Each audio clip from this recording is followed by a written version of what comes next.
ಇನ್ನೇನು 2025 ಕಳೆದು 2026ರ ನೂತನ ವರ್ಷದ ಸ್ವಾಗತಕ್ಕೆ ಅಣಿಯಾಗುತ್ತಿದ್ದೇವೆ. ಕಳೆದ ಒಂದು ವರ್ಷ ಬೆಂಗಳೂರು ನಗರ ಪೊಲೀಸ್ನ ಸಿಸಿಬಿ ತಂಡವು ಡ್ರಗ್ಸ್ ವಿರುದ್ಧ ಸಮರ ಸಾರಿ ವರ್ಷವಿಡೀ ನೂರಾರು ರಹಸ್ಯ ಕಾರ್ಯಾಚರಣೆಗಳ ಮೂಲಕ ರಾಜಧಾನಿಯೊಳಗೆ ವಿಷಬೀಜ ಬಿತ್ತಲು ಯತ್ನಿಸಿದ ಮಾದಕ ವಸ್ತುಗಳ ಜಾಲಗಳನ್ನು ಬೇರು ಸಮೇತ ಕಿತ್ತೆಸೆಯಲಾಗಿದೆ.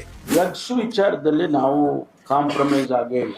ನಾವು ಯಾರೇನೇ ಹೇಳ್ಬೋದು, ಟೀಕೆ ಟಿಪ್ಪಣಿಗಳು ಮಾಡಬಹುದು. ಕಳೆದ 2 ವರ್ಷದಲ್ಲಿ ಬಹಳ ಹೆಚ್ಚಿನ ಮಟ್ಟದಲ್ಲಿ ನಾವು ಈ ಮಾದಕ ದ್ರವ್ಯ ವಸ್ತುಗಳನ್ನ ಹಿಡ್ಕೊಂಡಿದ್ದೇವೆ. ದಾಳಿಗಳು, ಬಂಧನಗಳು, ಮಾದಕ ವಸ್ತುಗಳ ವಶ, ವರ್ಷದ ಸಾಧನೆ ಅಗಾಧವಾಗಿದೆ. ನಮ್ಮ ಪೊಲೀಸ್ನವರು ಬೆಂಗಳೂರು ಸಿಟಿಯಲ್ಲಿ ಡ್ರಗ್ಸ್ ಅಲ್ಲಿ ಇನ್ವಾಲ್ವ್ ಆಗಿದಂತವ್ರಿಗೆ 300ಕ್ಕೂ ಹೆಚ್ಚು ಜನರನ್ನ ನಾವು ಡಿಪೋರ್ಟ್ ಮಾಡಿದ್ದೇವೆ. 5,900 ಕೇಸಸ್ ಅನ್ನ 2025ರಲ್ಲಿ ನಾವು ರಿಜಿಸ್ಟರ್ ಮಾಡಿದ್ದೇವೆ. MDMA ಇರಲಿ, ಕೊಕೇನ್ ಇರಲಿ ಅಥವಾ ಹೈಡ್ರೋ ಗಾಂಜಾ ಇರಲಿ, ಕೋಟಿ ಮೌಲ್ಯದ ಡ್ರಗ್ಸ್ ಅನ್ನು ಜಪ್ತಿ ಮಾಡಲಾಗಿದೆ.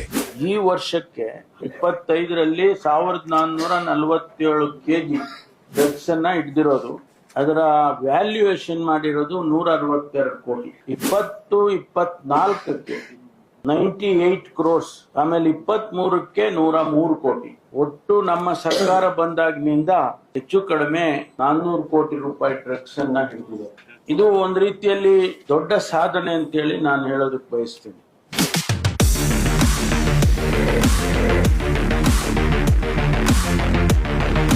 ಅಂತಾರಾಜ್ಯ ಹಾಗೂ ಅಂತಾರಾಷ್ಟ್ರೀಯ ಮಟ್ಟದ ಹಲವು ಪ್ರಮುಖ ಡ್ರಗ್ಸ್ ಪೆಡ್ಲರ್ಗಳನ್ನು ಸೆರೆ ಹಿಡಿಯಲಾಗಿದೆ. ಯುವ ಸಮುದಾಯವನ್ನು ಡ್ರಗ್ಸ್ ದಂಧೆಯಿಂದ ರಕ್ಷಿಸುವ ಬದ್ಧತೆಯೊಂದಿಗೆ ಈ ಕಾರ್ಯಾಚರಣೆಗಳು ನಡೆದಿವೆ. ಡ್ರಗ್ಸ್ ಮುಕ್ತ ನಗರಕ್ಕಾಗಿ ಸಿಸಿಬಿ ತಂಡದ ಪ್ರಯತ್ನ ನಿರಂತರ. ನಿಮ್ಮ ಸಹಕಾರವೇ ನಮ್ಮ ಬಲ.